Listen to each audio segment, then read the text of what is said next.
जाहिर सी बातें हैं, बड़ा घोटाला हुआ है तभी तो इस तरह से जांच हो रही है।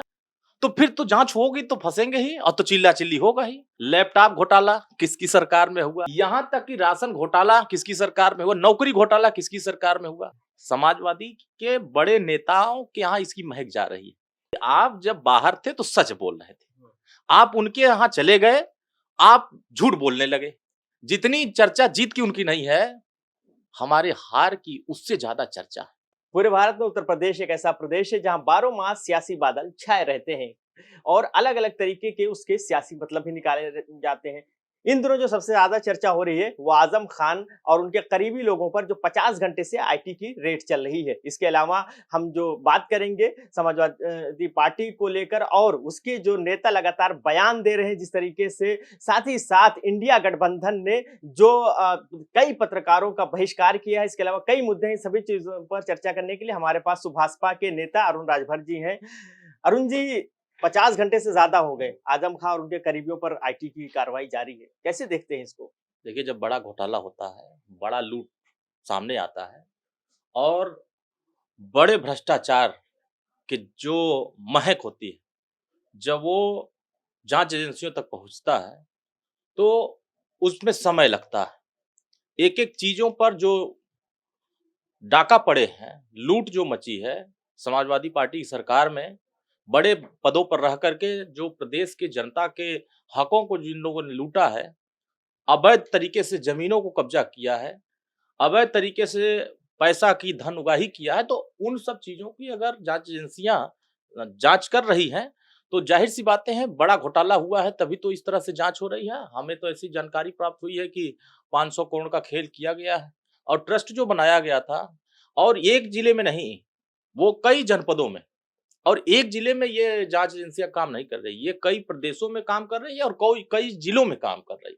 तो कहीं न कहीं कुछ सुराग मिला होगा तभी तो इस तरह से। और जांच एजेंसियों से जो लोग सवाल खड़ा कर रहे हैं, वो इसका मतलब कि उस कैटेगरी में खड़े हो गए हैं, जांच के दायरे में आ गए हैं। अब उनको डर सताने लगा है, कहीं वो महक हमारे तरफ आ जाए और हम जेल की सलाखों में चले जाएँ। अब जेल से बचने के लिए अब वो इस तरह से तमाम तरह की बातें कर रहे हैं विपक्ष के नेता। तो ये सही है, जांच एजेंसियां समय-समय पर अपनी कार्रवाइयां करती हैं, चाहे अरुण जी, कांग्रेस। समाजवादी पार्टी इसको घोसी का जो हाल ही में रिजल्ट आया उससे जोड़कर वो कह रही है कि एक ही हार से सत्ता पक्ष बौखला गया, उसने फिर ईडी आईटी का सहारा लेने लगी।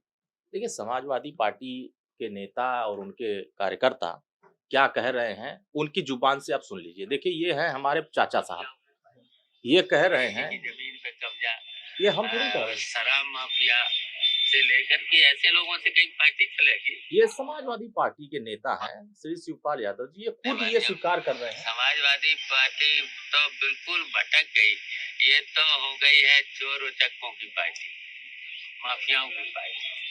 किसी की जमीन पे कब्जा और शराब माफिया से लेकर के ऐसे लोगों से कई पार्टी चलेगी। अब जब ये खुद ही स्वीकार कर रहे हैं कि चोर उचक्कों की पार्टी, लुटेरों की पार्टी, शराब तस्करों की पार्टी, तो फिर तो जांच होगी तो फंसेंगे ही और तो चिल्ला चिल्ली होगा ही। तो इन ये भी तो उस सुराग में है। रिवर फ्रंट घोटाला किसकी सरकार में हुआ, लैपटॉप घोटाला किसकी सरकार में हुआ, यहां तक कि राशन घोटाला किसकी सरकार में हुआ, नौकरी घोटाला किसकी सरकार में हुआ। 12 से 17 के बीच में जितने घोटाले हुए, आजादी के पहले जितनी सरकारें थी उतनी घोटालेबाज नहीं हुए जितना 12 से 17 के बीच में घोटाला। और इसमें बड़े बड़े नेता, समाजवादी के बड़े नेताओं के यहाँ इसकी महक जा रही है, इसलिए वो चिल्ला रहे हैं। जब भाई आपने कुछ गलत नहीं किया है तो मुकाबला करिए, मुकाबला करने से डर रहे हैं तो इसका मतलब कि आपने चोरी किया है। अरुण जी, आप शिवपाल जी की वीडियो दिखा रहे हैं, दूसरी ओर शिवपाल जी अखिलेश यादव समाजवादी पार्टी जिंदाबाद का नारा लगा रहे हैं और उनके पोस्टर लग रहे हैं, टाइगर इज बैक, टाइगर अभी जिंदा है। देखिए, लोग कहा करते थे कि श्री शिवपाल जी बड़े नेता हैं और नेताजी के बाद दूसरे स्तर के नेता थे, और आज उनका स्तर ऐसा हो गया है कि चाचा बच्चा का नारा लगा रहा है। चाचा ही भतीजे का अगर नारा लगाने लगा तो ये अपना स्तर समझ गए हैं कि नारा लगा के ही अपनी जिंदगी गुजारो वहां, अब वहां हमारा कुछ होने वाला नहीं है।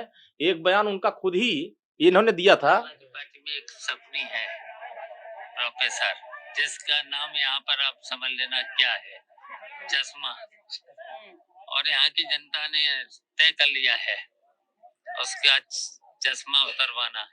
ये खुद ही समाजवादी पार्टी का चश्मा उतार रहे हैं, समाजवादी पार्टी भ्रष्टाचार उजागर कर रहे हैं, समाजवादी पार्टी की गुंडागर्दी बता रहे हैं, समाजवादी पार्टी की जमीन कब्जा करने की नीयत बता रहे हैं, सब कुछ बता रहे हैं। सुहेल भारतीय समाज पार्टी इसी की लड़ाई लड़ती है कि गरीबों को, पिछड़ों के साथ, वंचितों के साथ। जो पुरानी वीडियो दिखा दिखा के अरुण जी क्या चाचा को आप लोग डाइवर्ट करने की कोशिश कर रहे हैं?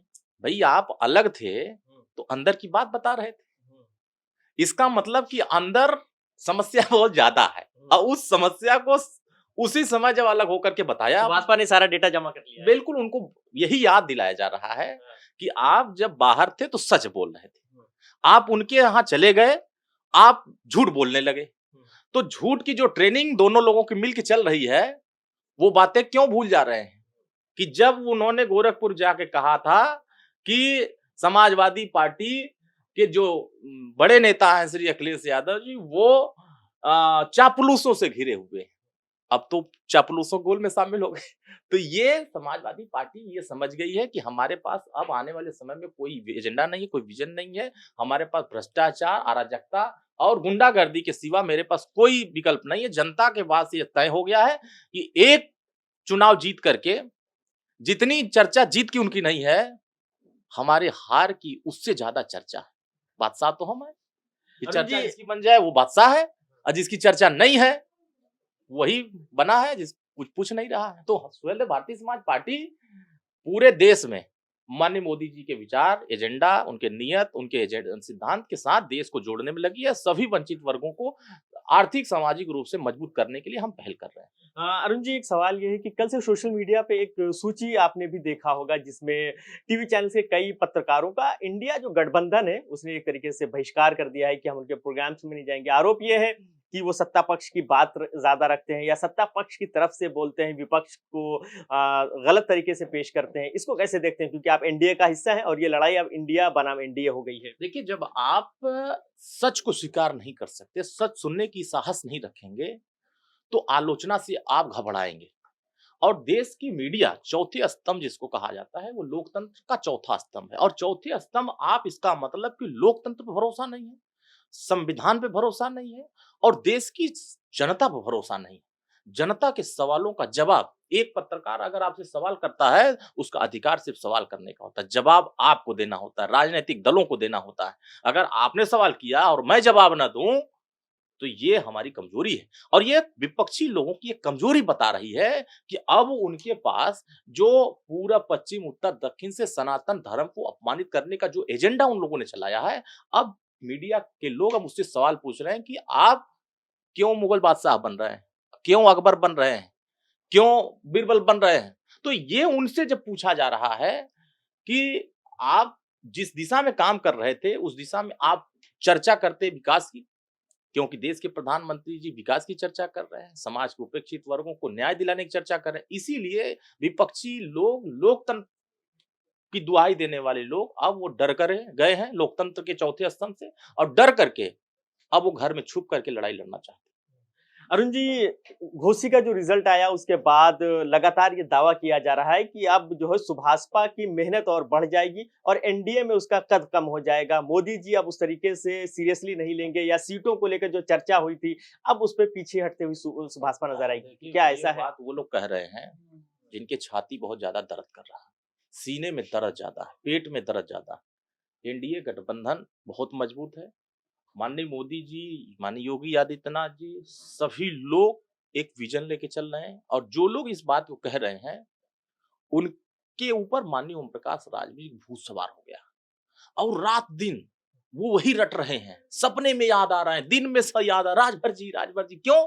क्योंकि ये एक बहुत समाज को एकजुट कर चुके हैं। अब वो आने वाले समयों में पूरे देश में मोदी जी के साथ लोगों को खड़ा कर रहे हैं। 330 प्लस के आगे हम लोग जीत की रणनीति बना रहे हैं। और विपक्षी लोगों से कहूंगा कि आप सनातन का अपमान करते रहिए, हिंदू धर्म का अपमान करते रहिए, काशीनाथ, विश्वनाथ, बद्रीनाथ का अपमान करते रहिए, रामचरितमानस का अपमान करते रहिए। मोदी जी को 400 सीट जीतने से कोई रोक नहीं पाएगा।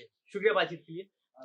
तो ये थे हमारे साथ अरुण राजभर, जिन्होंने साफ तौर पे कहा कि घोसी का रिजल्ट जो कुछ भी रहा हो, मगर 2024 में सुभाषपा एनडीए के साथ उसी तरीके से खड़ी है जैसे वो घोसी के रिजल्ट से पहले खड़ी थी। वहीं आजम खान और उनके तमाम जो सहयोगी हैं, उनके यहाँ जो रेड की कार्रवाई चल रही है, साफ तौर पे उन्होंने कहा कि लंबे समय से जिस तरीके से समाजवादी पार्टी सत्ता में रही है और सत्ता में जिस तरीके से उन्होंने साफ तौर पे आरोप लगाया कि सत्ता का दुरुपयोग किया गया है और जो भी इनकम हुई है उसी को लेकर इनकम टैक्स जो है पूछताछ कर रही है, तो आजम खान को सहयोग करना चाहिए। वीडियो जर्नलिस्ट मिराज खान के साथ फरीदुल हसन, #भारत न्यूज़ लखनऊ।